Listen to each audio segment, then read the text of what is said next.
कि हम जरूर बहुजन समाज पार्टी के लोग हारे हैं, लेकिन हिम्मत नहीं हारे हैं।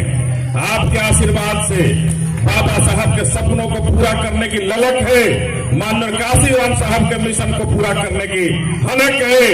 और इस हनक और ललक में जब तक हम अपनी आदरणीय बहन मायावती को देश का हुक्मरान नहीं बना दे, शांति से बैठने वाले हम लोग नहीं है साहब। जिस दिन बहन मायावती इस देश का हुक्मरान बनेंगी, जिस दिन देश का हुक्मरान बनेंगी, उसी दिन बाबा साहब के सपनों का भारत बनेगा और ये दो तरह की शिक्षा व्यवस्था खत्म होगी इस देश पे। आपके यहाँ जो आप सब लोग मनावत है संत रविदास जी की जयंती। संत रविदास जी के बारे में आप जानते हैं, जाना तक किया तभी जयंती मनावे बैठल बने जा, जाना तो जी उनका बारे में है? तो मुझे पूरा भरोसा है कि आप संतों के संत श्री संत शिरोमणि रविदास जी को जानते हैं, जिन्होंने उस समय जब हमारे समाज में, जब हमारे दादा परदादा रहे होंगे, हम सबके दादा परदादा को जब इस भारत में, जब इस हिंदुस्तान में कपड़े पहनने की आजादी नहीं थी, चल फिरने की आजादी नहीं थी, पढ़ने लिखने की आजादी नहीं थी, और उस समय संत शिरोमणि रविदास जी ने न जाने कितने दोहाओं से यहां उस ब्राह्मणवाद और सामंतवाद व्यवस्था को चैलेंज किए, और चैलेंज ही नहीं किए, उन्होंने कहा कि ब्राह्मण उसी को पूजिए, उसी ब्राह्मण को पूजिए जिसके अंदर विद्वता हो, और नहीं तो अपने शूद्र समाज में से भी किसी को पूजिए जिसके अंदर विद्वता हो, इसके अलावा कुछ मत कीजिए। हमारे और उनमें कोई फर्क नहीं है, मानव मानव एक समान, कोई फर्क नहीं, ब्राह्मण और हम शूद्रों में कोई फर्क नहीं। ये तो वर्णवाद और वर्णों को बांटने वाले वही लोग थे जिन्होंने हमें शूद्र कहा, जिन्होंने हमें नीची जातियां कहकर गाली, हमारी माताओं और बहनों को कपड़े नहीं पहनने दिए। ये वही ब्राह्मणवाद व्यवस्था के खिलाफ उस महान पुरुष ने सबसे पहले आवाज उठाना शुरू किया, सबसे पहले आवाज उठाना शुरू किया, और चाहे शिक्षा के क्षेत्र में हमें आगे बढ़ाने के लिए पहला कदम उन्होंने रखवाया और हमें प्रेरणा दिया कि आप आगे बढ़ो। आज हम सभी मिलकर उस महान आत्मा को, हम उस महान आत्मा को याद करने यहाँ आए हैं। हम सभी यहाँ एकत्रित होकर के उन्हें याद कर रहे हैं।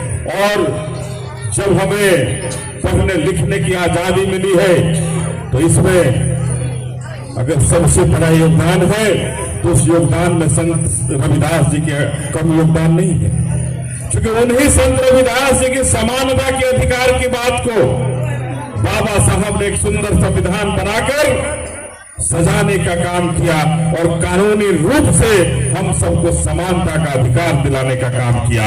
ये बाबा साहब का दिन, ये संत शिरोमणि रविदास जी ने अपने दोहा के माध्यम से हमें समानता का अधिकार दिया था।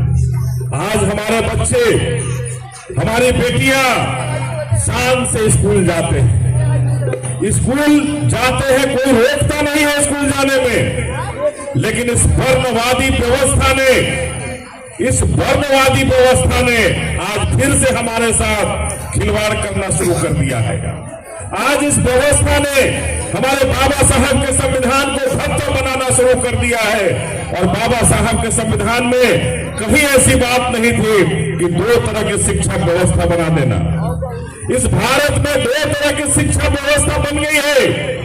ये तमाम सरकारें जो हमारी विरोधी है, जो बाबा साहब को मानने वाले लोगों के विरोधी है, हमारे शूद्र समाज का विरोधी है, ये जो सरकारें हैं, इन सरकारों ने दो तरह की शिक्षा की व्यवस्था कर दी है। एक ऐसी शिक्षा जहां सब कुछ मिलता है, वो है प्राइवेट शिक्षा की व्यवस्था। जितना पैसा खर्च कीजिए उस तरह की व्यवस्था यहां मिलेगी। और एक सरकारी व्यवस्था जो बाबा साहब की दी हुई व्यवस्था है, जो संविधान के माध्यम से हमारा हक है, हम गरीबों का अधिकार है, हम गरीबों की पूंजी है। उन सरकारी विद्यालयों में इन सरकारों ने शिक्षा को बंद करने की राजनीति की है और वहां शिक्षा का स्तर सबसे खराब करने का काम इन सरकारों ने किया है।